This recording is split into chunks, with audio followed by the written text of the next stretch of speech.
Hello and welcome back. This is the part 4 video and now you are watching UGC NTA NET Library Information Science QPA, and that is question paper analysis.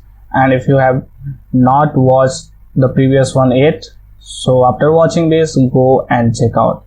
And now मैं आपको ये बात बताना चाहता हूँ कि अभी कुछ दिन पहले ही UGC चेयरमैन ने एक ट्वीट किया था एंड इन दिस ट्वीट उन्होंने बताया कि आपके जो इस बार जो एग्ज़ाम्स होंगे वो जून के सेकेंड वीक में होने की संभावना प्रोबेबिलिटी है। सो अब आपके पास बहुत ही लिमिटेड टाइम बचा है, you have only very few times in your hand. So आप इसका यूज़ करो, अपनी तैयारी को स्टार्ट कर दो। ओके, सो बी प्रिपेयर्ड और इस वीडियो को देखो। इस वीडियो को देखने के बाद जितने भी वीडियोस हैं वो सारी वीडियोस देखो एंड आपको ये पता चल जाएगा कि किस तरह के क्वेश्चन पिछले बार पूछे गए थे एंड कैसी तैयारी अब आपको नेक्स्ट बार के लिए करनी है, ये भी चीज़ें आपको वीडियोस में पता चलती रहेंगी, राइट। सो चलिए चलते हैं, शुरू करते हैं और आते हैं अपने पहले क्वेश्चन पर। सो हमारा जो पहला क्वेश्चन है ये क्वेश्चन था, पूछा गया था according to the copyright amendment act 2012 in case of photographs the term of copyright is revised to. तो एक क्वेश्चन कॉपीराइट से पूछा गया है। सो कॉपीराइट में पूछा गया था कि एक जो टर्म है फोटोग्राफ्स, राइट। सो ये जो फोटोग्राफ टर्म है इसमें क्या रिवीजन हुआ था इस अमेंडमेंट वाले बिल में। तो क्या ये 10 इयर्स के लिए कॉपीराइट दिया गया फोटोग्राफ के लिए, 20 इयर्स दिया गया, 60 ईयर दिया गया या ओमिट कर दिया गया। तो आपको ये जानना होगा कि जो कॉपीराइट एक्ट आया था और इसमें जो रिवीजन हुआ, जो अमेंडमेंट हुआ 2012 में, तो इसमें जो फोटोग्राफ जो टर्म था उसमें से ये कॉपीराइट जो रिवीजन किया गया उसको ना सेम रखा गया ना बढ़ाया गया, बल्कि इसे ओमिट कर दिया गया, उसे हटा दिया गया फोटोग्राफ्स के लिए in the copyright amendment act 2012 amendment, right. So आपका मतलब होगा, इसका ये मतलब होगा कि कॉपीराइट से क्वेश्चन पूछे जाते हैं। तो कॉपीराइट से रिलेटेड जो क्वेश्चन है, कॉपीराइट है, पेटेंट है, वीपो है, और तो इस टाइप के जो क्वेश्चंस है, आप इस टाइप के जो टॉपिक्स हैं आप उससे जरूर एक बार देख के जाएं, राइट। सेकंड क्वेश्चन आते हैं। सेकंड क्वेश्चन वेरी इजी है, हर साल ये क्वेश्चन पूछा जाता है। सो आपको जितने भी लाइब्रेरी एक्ट हैं वो सभी लाइब्रेरी एक्ट के डेट आपको याद रहने चाहिए, राइट। सो इसमें पूछा गया था गुजरात, छत्तीसगढ़, राजस्थान एंड गोवा, इससे एक अरेंज करना है असेंडिंग ऑर्डर में, डिसेंडिंग ऑर्डर में। तो इस तरह के क्वेश्चन पूछे जाते हैं, तो आपको ये चीज़ें याद रहनी चाहिए, राइट। तो आप देख लो यहाँ गोवा जो पब्लिक लाइब्रेरी एक्ट है 1993 में बना, गुजरात 2001 में बना, छत्तीसगढ़ 2008 में बना और राजस्थान 2006 में बना, राइट। सो इस तरह से आपको ये लाइब्रेरी एक्ट याद रख लेना चाहिए, जो भी असेंडिंग ऑर्डर में, डिसेंडिंग ऑर्डर में, राइट। नेक्स्ट क्वेश्चन बहुत ही इंपॉर्टेंट क्वेश्चन था। सो ये क्वेश्चन पूछा गया था कि which among the following is not a process theory of motivation. तो इसमें से बताना था कि कौन है जो प्रोसेस थ्योरी ऑफ मोटिवेशन में नहीं आता है। तो यहाँ पर content theory, equity theory, expectancy theory and goal setting theory था। सो राइट, तो they are 4 types of major process theory. 4 तरह के प्रोसेस थ्योरीज होते हैं, ये आपको याद रखने हैं। पहला जो है ऑपरेंट कंडीशनिंग थ्योरी है, इक्विटी थ्योरी है सेकेंड, थर्ड है गोल setting theory and vroom expectancy theory. तो ये जो 4 थ्योरी है, ये थ्योरी आते हैं प्रोसेस थ्योरीज में। 4 मेजर प्रोसेस थ्योरीज है, थ्योरीज ऑफ मोटिवेशन है, राइट। सो अब आपको क्या बातें याद रखनी चाहिए। तो मैंने यहाँ पे कुछ टर्म्स लिस्ट कर दिए हैं, कुछ टॉपिक्स लिस्ट कर दिए हैं, वो आपको एक्स्ट्रा पढ़ के जाना चाहिए, राइट। सो जैसे यहाँ पर है थ्योरीज ऑफ मोटिवेशन, ये आपको देखना होगा, कंटेंट थ्योरीज देखना होगा, मैस्लो हायरार्की ऑफ नीड्स है, मैंने ये पहले बताया अभी है, एंड एल्डरफ ERG थ्योरी है, हर्जबर्ग मोटिवेशन थ्योरीज है, मैकलेंड लर्न्ड नीड्स थ्योरी है, जॉब कैरेक्टरिस्टिक मॉडल है, प्रोसेस थ्योरीज है, रीइंफोर्समेंट थ्योरीज है। तो ये कुछ टॉपिक्स हैं, कुछ टर्म्स हैं, आपको देख लेना चाहिए क्योंकि ये सारी चीज़ें थ्योरीज पर बेस्ड हैं। सो मोस्ट प्रोबेबली चांसेस है कि इस तरह के क्वेश्चंस आपको देखने को मिल जाए।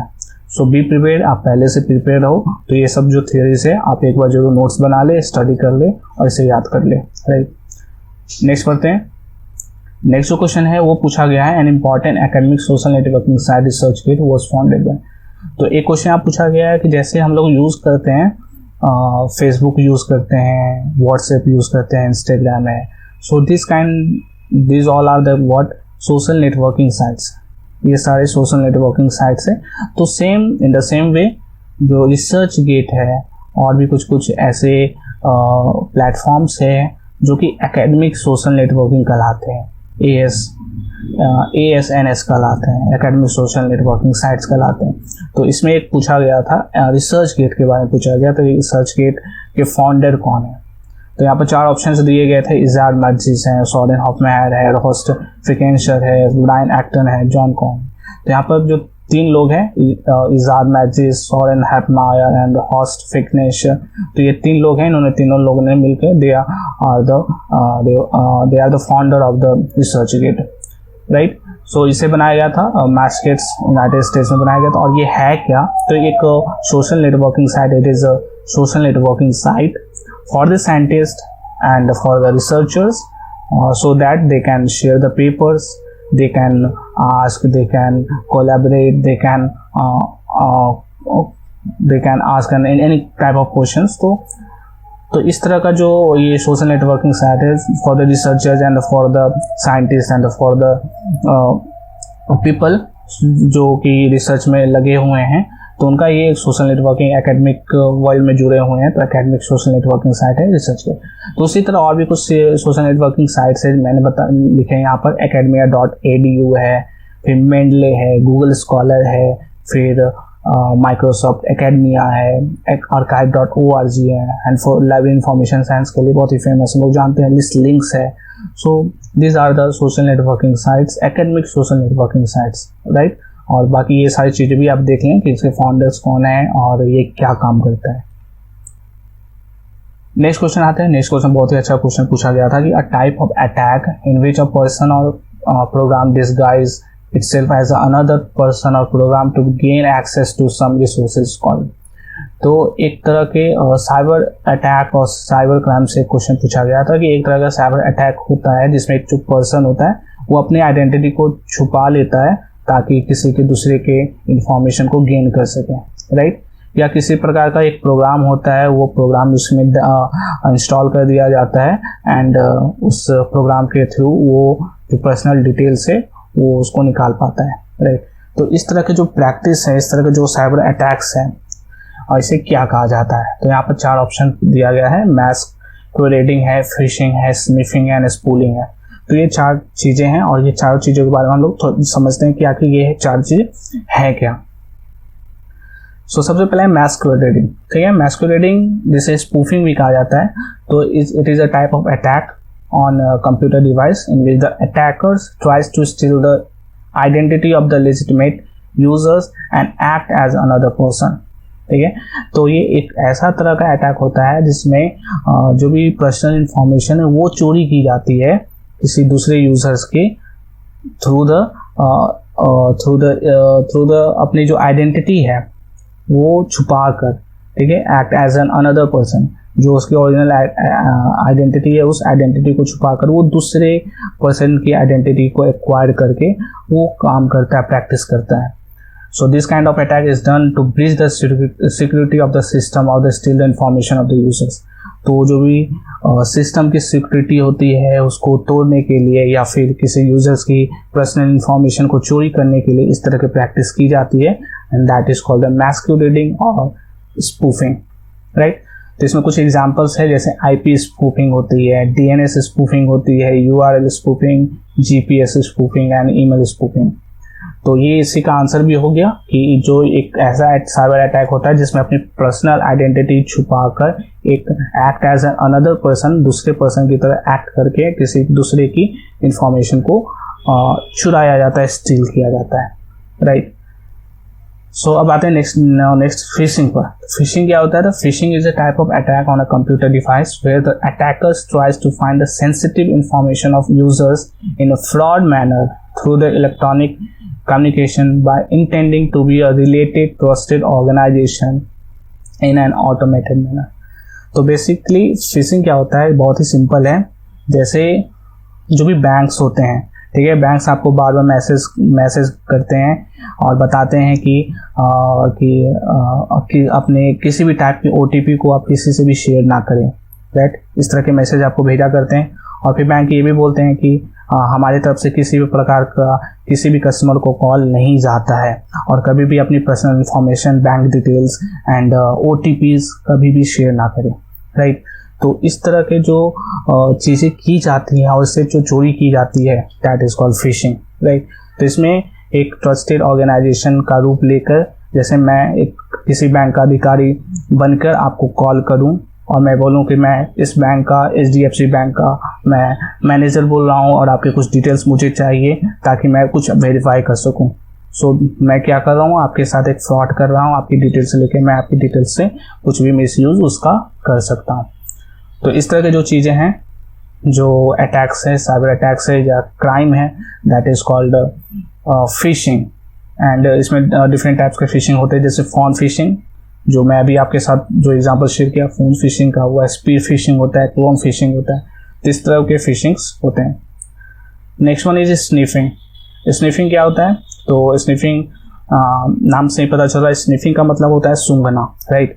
सो आपने मूवीज में देखा होगा काफ़ी कि जैसे दो पर्सन है, एक पर्सन ने दूसरे पर्सन को कॉल किया, राइट। सो टेलीफोन पर कॉल किया, कॉल करने के बाद दोनों बात कर रहे हैं, तो उसी घर में, ठीक है, एक और टेलीफोन ऐसा होता है जिसमें थर्ड पर्सन होता है, वो उस दोनों की बातें को सुन रहा होता है, ठीक है, ध्यान से चुपके से सुन रहा होता है उन दोनों की बातें को।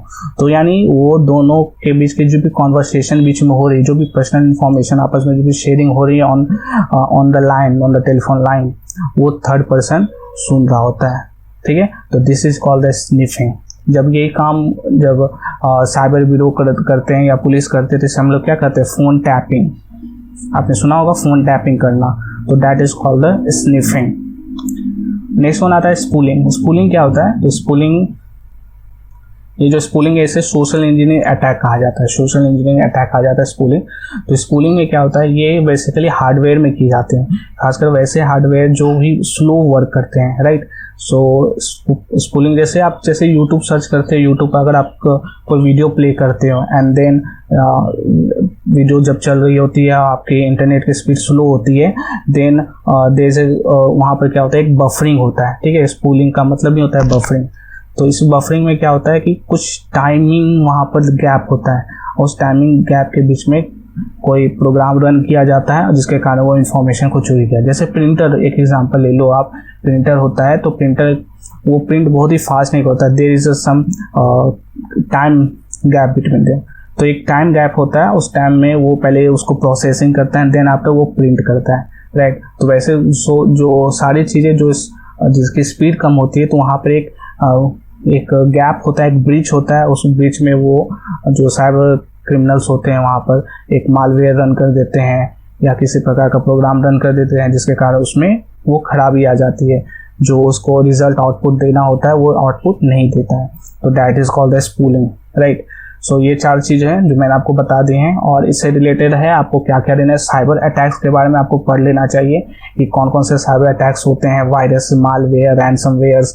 तो इस तरह की जो चीज़ें हैं वो आपको देख लेनी चाहिए। सोशल इंजीनियरिंग अटैक्स है उसके बारे में आपको देख लेना चाहिए। तो ये चीज़ें हैं जो आपको पढ़ लेनी चाहिए for the next upcoming exams, right. So अगला क्वेश्चन जो है वो है the structure of the classification system on the basis of materials to be classified rather than on purely theoretical consideration known as. तो इसमें बताना है कि the structure of the classification, एक क्लासिफिकेशन सिस्टम में एक स्ट्रक्चर होता है जिसके बेसिस पर क्लासिफिकेशन जो क्लासीफाई होता है वो क्लासीफाई करता है on a purely theoretical consideration, theoretical consideration करके वो काम करता है। तो वो उस तरह की चीज़ों को क्या कहा जाता है, तो लिटरल नेमोनिक्स है, लिटरेरी वॉरेंट है, लिटरेचर सर्च है, टैक्सोनॉमी है। सो अगर आप चार चीज़ें हैं और सबके मीनिंग तो जानते हो, तो आप इजीली इसको कर लेते हो। तो बेसिकली नेमोनिक्स क्या होता है, तो नेमोनिक्स का मतलब होता है ऐड टू मेमोरी, जो आपको याद करने में मदद कर सके, ठीक है। तो लिटरल नेमोनिक्स है something express by the letter. Literal है दैट मीन्स लेटर से जो एक्सप्रेस होती है, letter through the help of letter आप किसी चीज़ को याद रख सकते हो, तो that is called the literal mnemonics. Next one is literature search. तो लिटरेचर सर्च क्या होता है, तो जो आप लिटरेचर रिव्यू जिसको करते हैं, लिटरेचर रिव्यू करने के लिए कोई आप आर्टिकल लिख रहे होते हैं, डिसर्टेशन का वर्क आपने किया होगा, सो आप उसके लिए लिटरेचर सर्च सबसे पहले करते हो कि कौन कौन से चीज़ें हैं जो अब तक हो चुकी हैं, तो उस सब चीज़ को सर्च करना है, लिटरेचर सर्च कहलाता है। Next one is taxonomy. Taxonomy क्या होता है, तो एक this is called a scientific process where we can arrange the things into groups हम लोग जब अरेंज करते हैं through the help of the scientific process, that is called the taxonomy, right.